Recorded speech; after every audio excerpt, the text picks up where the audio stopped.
well in this final series?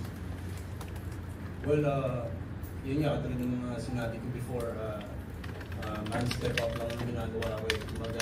Kung pangit yung nilaro or hindi masyadong maganda nilaro ng first group, dito kami ni Don to step up sa second group.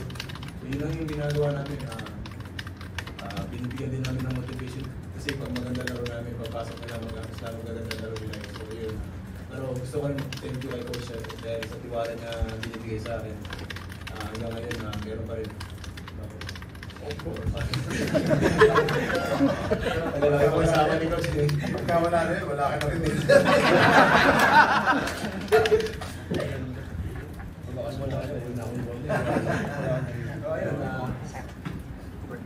Coach, may gusto ko bang dagdag about Jericho?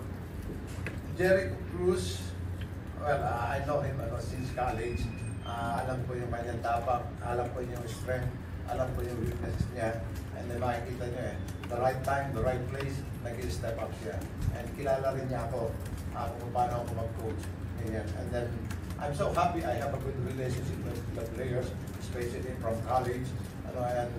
And before kasi, he's not supposed to be in the PBA. He wants to go back to USA after college.